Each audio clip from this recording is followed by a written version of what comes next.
예, 요즘 날씨가 정말 좋습니다.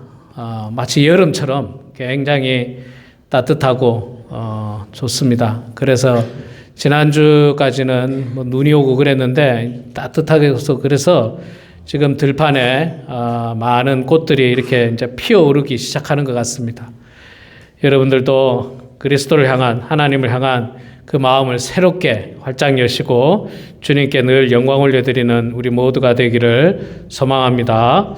자, 오늘도 로마서 16장에 나오는 바울이 소개하는 사람들 마지막으로 우리가 한번 살펴보려고 합니다.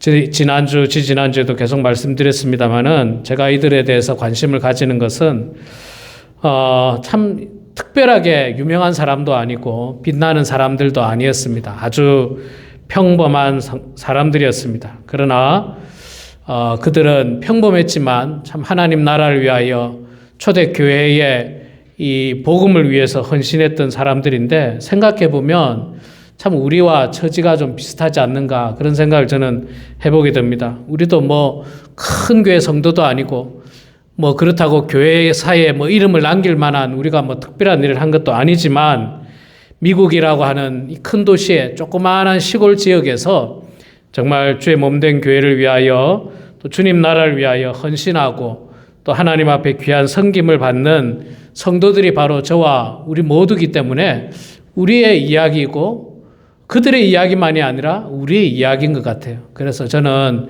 우리 성도님들 한 사람 한 사람이 세상 사람들은 우리의 이름을 몰라줄지라도 하나님께서는 반드시 우리의 이름을 기억하신다는 확신을 가지시라고 이 이름도 없고 빛도 없는 사람들의 이야기를 제가 3주째 지금 오늘까지 3주째 하고 있습니다.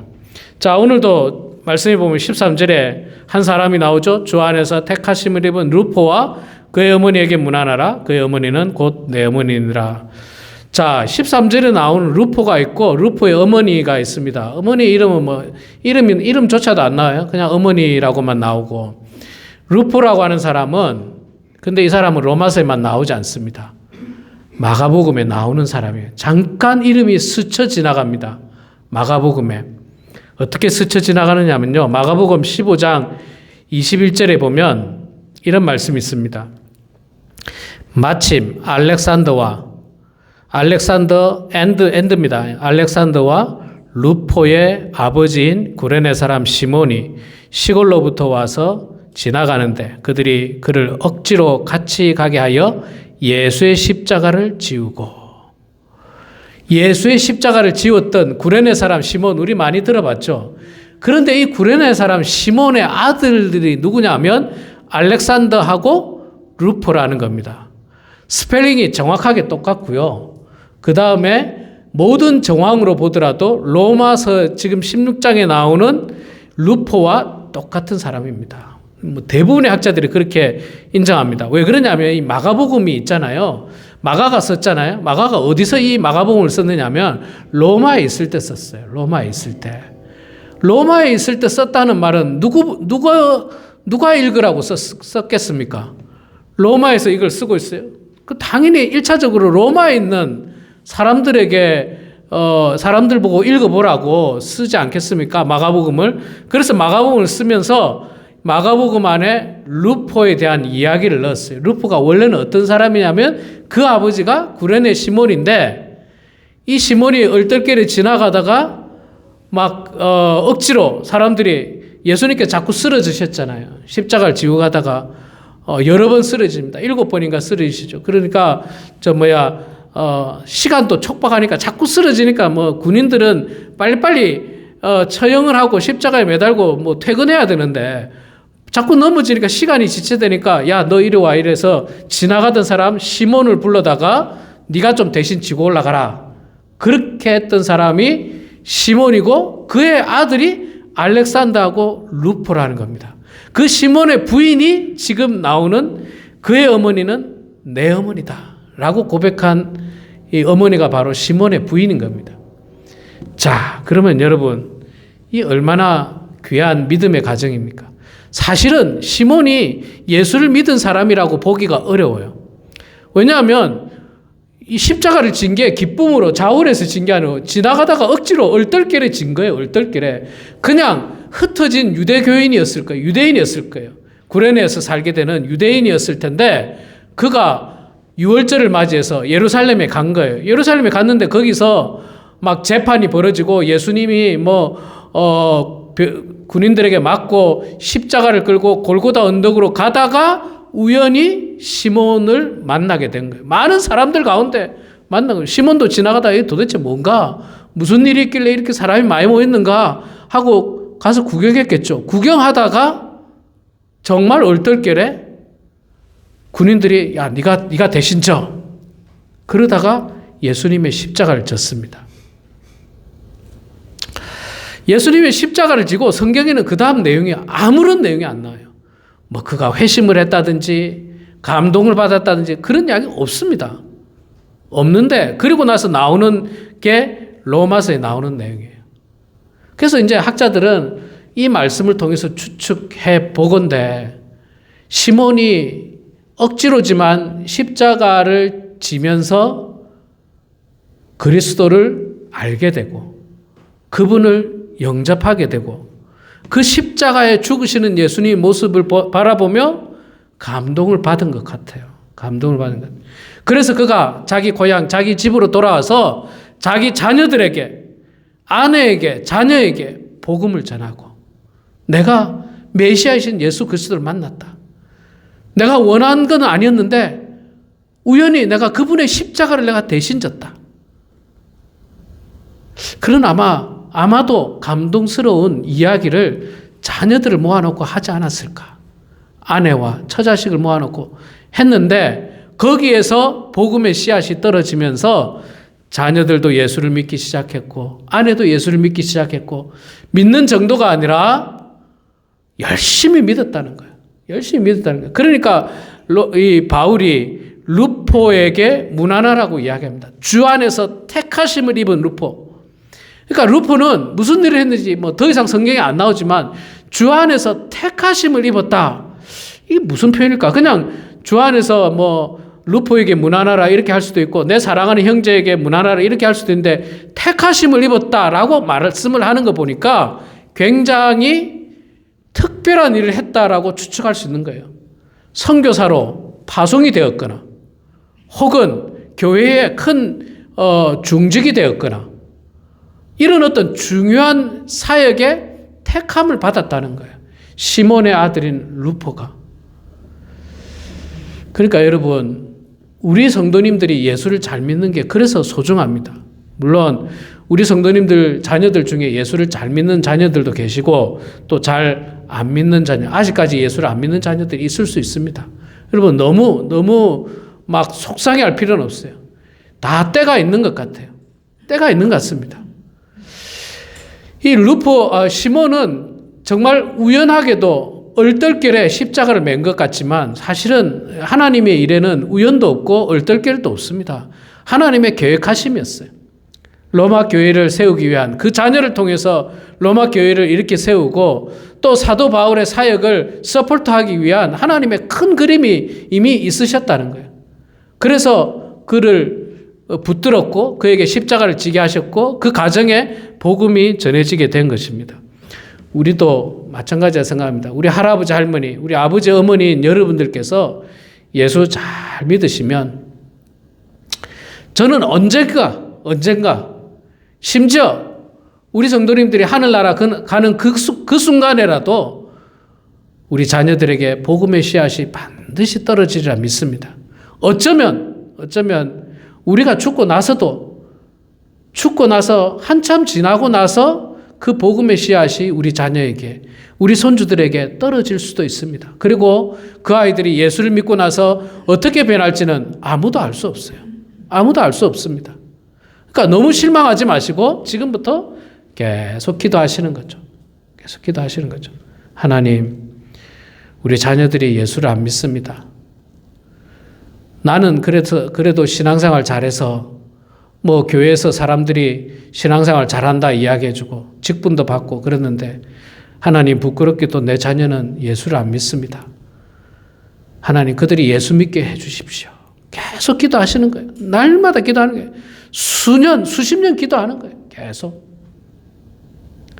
그러면 하나님께서 반드시 언젠가 때가 되었을 때 그 복음의 씨앗이 떨어져서 우리 자녀들에게, 배우자에게 이 복음이 전해지게 될 것이고, 그래서 예수의 가정, 예수 믿는 가정으로 변화하실 줄로 확신합니다. 자, 루포만 예수를 잘 믿은 게 아니라 시몬의 아내죠. 그러니까 루포의 어머니니까 시몬의 아내지 않습니까? 시몬의 아내가 바울이 고백하기를 뭐라고 이야기했냐면 그 어머니에게 문안하라. 그의 어머니는 곧 내 어머니니라.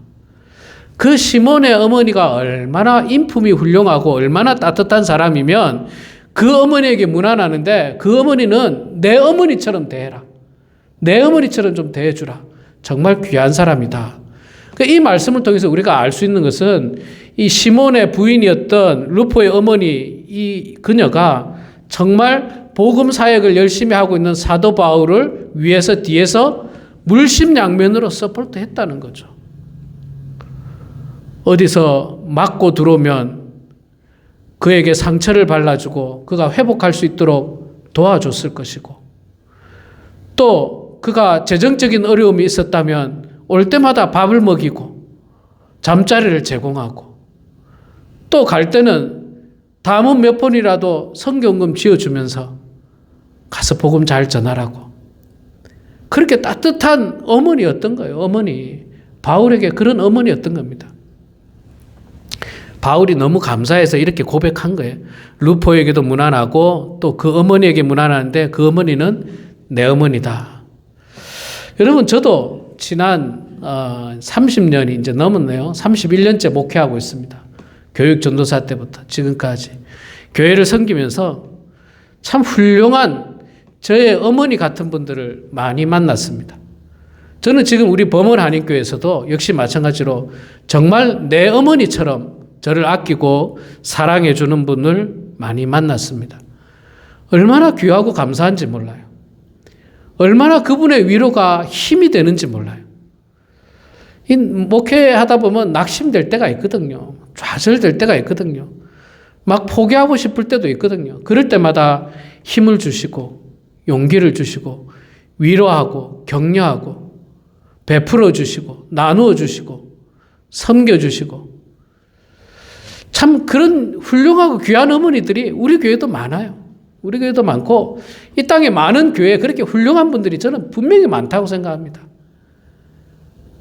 그런 분들에게 사도 바울은 정말 경의를 표하고 그들에게 문안하라. 그 어머니는 내 어머니다. 우리 사랑하는 성도 여러분, 그 어머니가 여러분 다 되시길 바랍니다. 그 아버지가 여러분 되시기 바랍니다. 여러분 되셔서 정말 하나님 앞에 여러분들도 다 칭찬받고 축복받는 그런 우리 모두가 되길 소망합니다. 자, 14절, 15절에 보면 발음하기도 어렵고 한 번도 들어보지 않은 처음 나오는 사람들의 이름이 막 나옵니다. 아순그리도, 블레곤, 허메, 바드로바, 허마, 그 다음에 또 15절에 빌롤로고, 율리아, 네레오, 또 올름바, 이런 사람들이 나오는데 이 이름에 보면 지난주에도 제가 같은 이야기를 했습니다만은 이 이름 속에는 노예 이름이 있어요. 노예 이름. 우리나라도 이름은 옛날에 노예 이름이 있었잖아요. 하인들의 이름이 있었잖아요. 개똥이 아니면 이름도 없고 아예 이름도 없고, 그게 개똥이 하면은 그게 정상적인 이름이 아니잖아요. 이게 노예 이름, 하인의 이름인 거예요. 그래서 그렇게 학자들이 추측해서 아는 이름들입니다. 이 안에는 노예도 있고 이방인도 있고 여자도 있고 그 다음에는 귀족도 있고 다양합니다. 다양해요. 그래서 바울은요, 노예든지 귀족이든지 이방인이든지 아무 상관없이 다 훌륭하게 주님의 몸된 교회를 위해서 헌신했고 선교 사역을 위해서 헌신했던 그 사람들에게 일일이 다 문안하라고 이야기합니다. 문안하라. 예, 여러분 맞습니다. 그리스도 안에는 높고 낮음이 없습니다. 많이 배우고 적게 배움이 없습니다. 많이 가졌고 적게 가진 것도 없습니다. 다 우리는 그리스도 안에서 형제 자매인 거예요. 좋은 대학을 나왔다고 혹은 부자라고 그런 거는 교회 안에서는 아무런 상관이 없습니다. 그냥 우리는 교회 안에서 다 그리스도에서의 형제들이에요, 형제들. 똑같은 형제들입니다. 뭐 많이 배웠다고 뭐 존귀하게 우대해주고 이런 거 없어요. 저는 그런 거 없습니다. 뭐 부자라고 막 잘해주고 가난하니까 업신여기고 참 이런 것 때문에 목회자들이 오해를 많이 받아요, 실제로.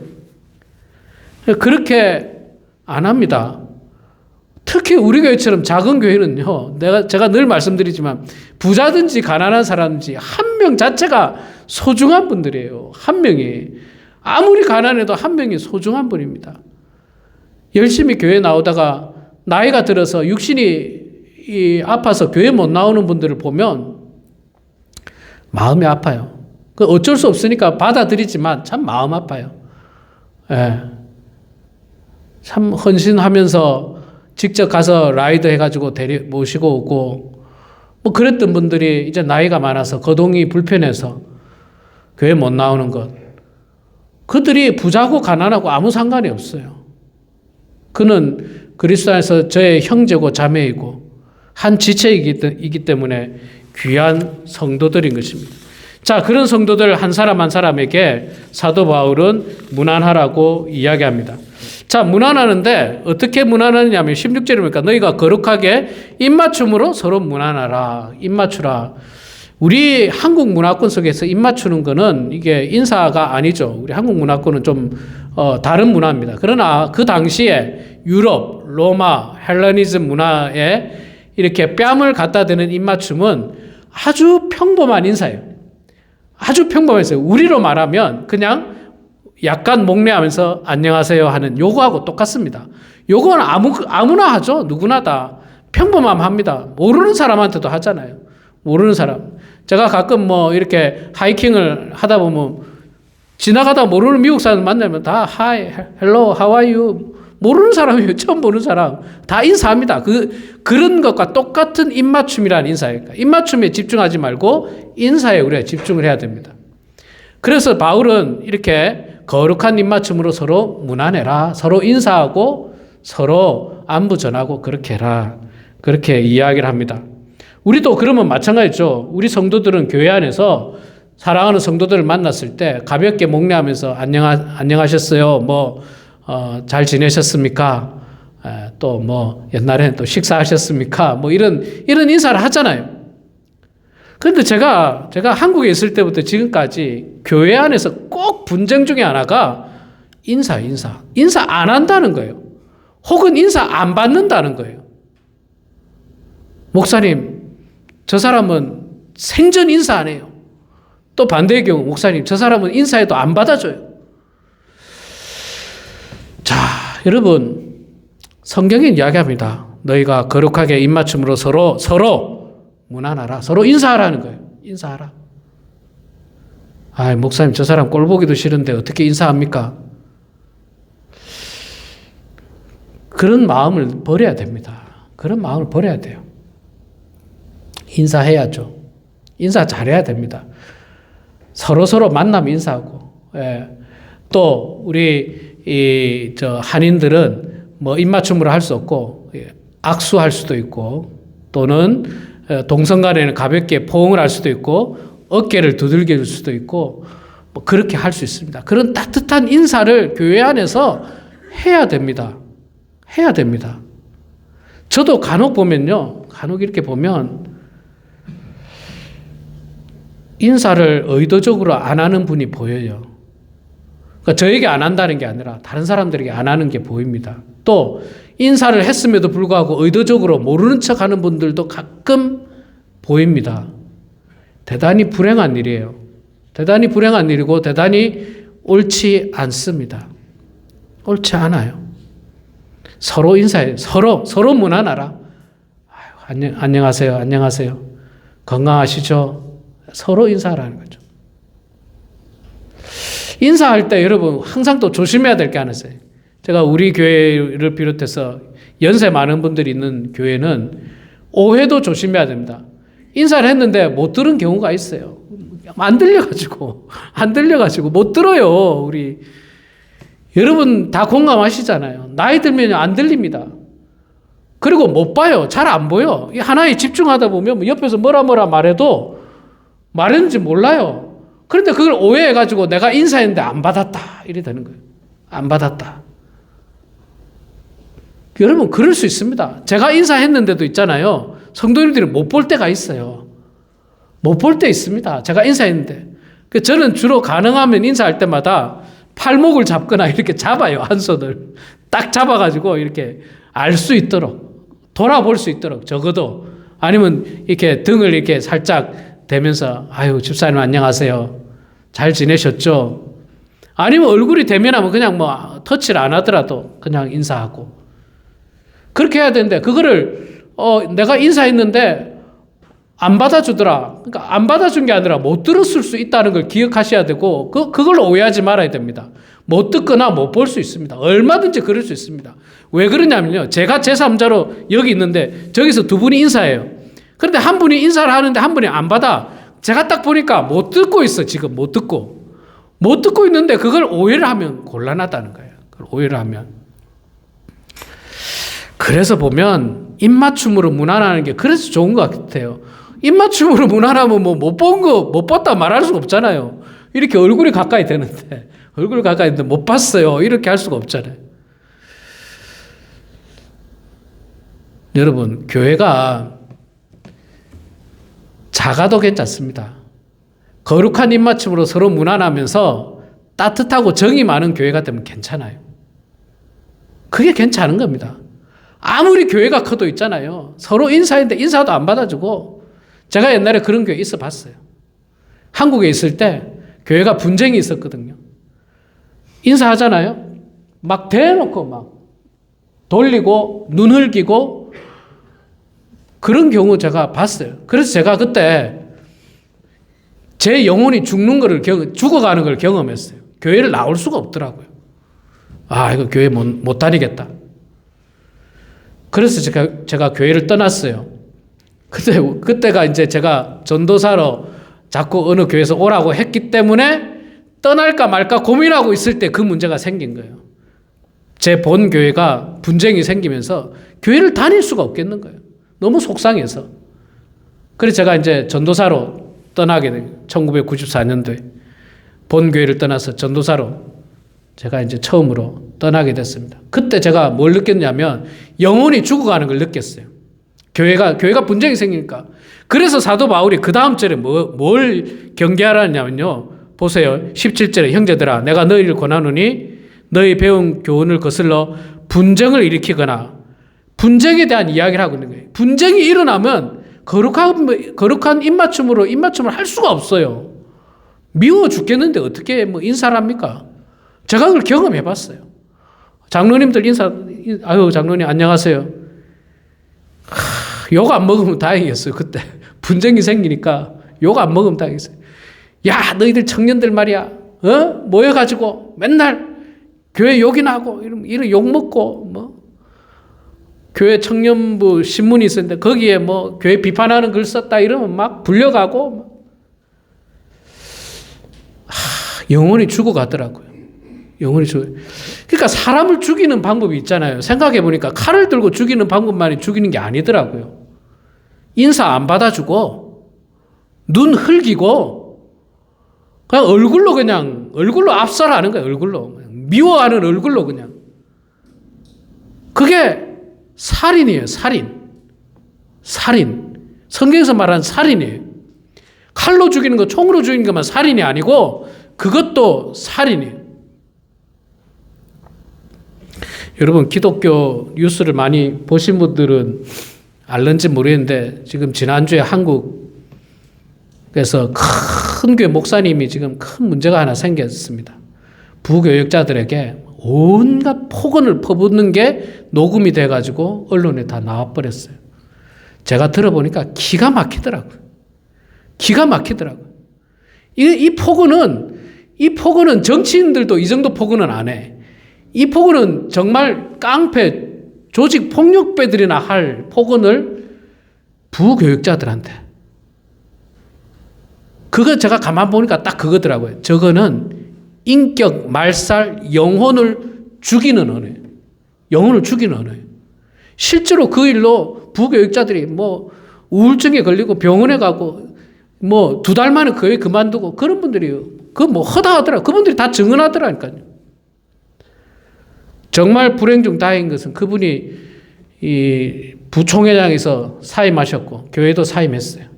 큰 교회인데 사임했어요. 정말 다행이라 저는 생각합니다. 정말로 인격 말살을 하는 불행한 일이 일어났던 거예요. 여러분 꼭 칼로 사람 죽이는 게 아니더라고요. 칼로 사람 죽이는. 요즘 한국에서 여러분 연예인들이나 유명인들이 자살하는 것들 보면은 그 소위 말하는 댓글이라는 거지 않습니까? 댓글, 리플 다는 거, 댓글. 언어로 죽이는 거예요. 언어로 죽이는 거예요. 만난 적도 없는데 언어로 죽이는 거예요. 글로 죽이는 거예요. 글로. 사람은 못 살게 구는 거예요. 교회가 이래서 되겠습니까? 교회는 적어도 교회는 따뜻해야 돼요. 정이 많아야 돼요. 특히 우리처럼 이렇게 외곽으로 나와 있고 시골에 있는 사람들. 한국 음식 한번 먹으러 갈래도 막 참 먹으러 가기도 힘든데 서로 음식을 나누면서 정을 나누고.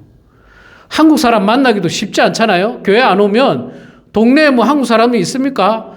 뭐 어디 가도 한국 사람 잘 못 만나요. 짐에 가도 못 만나고 산에 가도 못 만나고 뭐 마켓 가도 한국 사람 별로 없어요.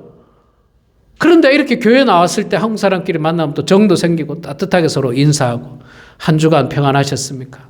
건강하시죠? 돈도 안 들잖아요, 이게. 돈 듭니까? 그냥 가볍게 목례하면서, 아유, 집사님 평안하시죠? 건강은 어떠세요? 다리가 아프신데 다리는 괜찮으세요? 이게 따뜻한 정이잖아요. 이런 거룩한 입맞춤으로 사도 바울은 성도들에게 그렇게 나누라고 이야기합니다. 그리고 그런 일들을 하려면 분쟁을 조심하라는 거예요. 분쟁을 일으키는 사람들이 있다는 거예요. 그들은 뭐라고 합니까? 18절에 이 같은 자들은 우리 주 그리스도를 섬기지 아니하고 그들은 그리스도를 섬기는 자가 아니라고 이야기합니다. 아니하고 다만 자기들의 배만 섬기나니 교활한 말과 아첨하는 말로 순진한 자들의 마음을 미혹하느니라. 그들을 빼내서 미혹하게 만들고 결국에는 교회 못 나오게 만들고 결국에는 이단에 빠지게 만들고 그 얼마나 죄악된 일입니까? 얼마나 죄악된 일이에요. 분쟁을 일으키는 자들. 그걸 경계해야 됩니다. 우리 사랑하는 성도 여러분. 사도 바울은 로마서 16장 말씀을 통해서 참 복음을 위해서 헌신했던 사람들 한 사람들의 그 귀하고 아름다운 그 헌신을 기억하고 그들에게 문안할 것을 이야기하고 있습니다. 정말 이름 없이 불려진 수많은 성도들이 있다는 것을 우리는 16장을 통해서 알 수 있습니다. 우리 모두도 역시 마찬가지로 정말 미국이라고 하는 큰 나라의 작은 시골 동네에 살고 있지만 그러나 이 작은 교회에서 하나님께 영광을 올려드리고 하나님 앞에 헌신하고 쓰임받는 성도들이 되어서 로마서에 나오는 이름들과 같은 그 귀한 이름들이 다 되시고 또 하나님 앞에 칭찬이 되시고 축복이 되는 그런 우리 모두가 되길 주의 이름으로 축원합니다. 기도하겠습니다. 사랑의 아버지 하나님 은혜를 감사합니다. 정말 이름도 없이 빛도 없이 헌신했던 수많은 사람들 하나님 그들의 훌륭한 인격과 성품과 그들의 신앙을 우리 모두가 본받게 하여 주시고 하나님 나라에 귀하게 쓰임받는 저희들 다 될 수 있도록 축복하여 주시옵소서. 세상 사람들은 우리의 이름을 몰라준다 할지라도 그러나 하나님께서 우리의 이름을 기억하시고 우리와 함께 하시는 그 하나님을 바라보며 살아가는 우리 모든 성도들 다 되게 하여 주시옵소서. 예수님의 이름으로 기도드리옵나이다. 아멘.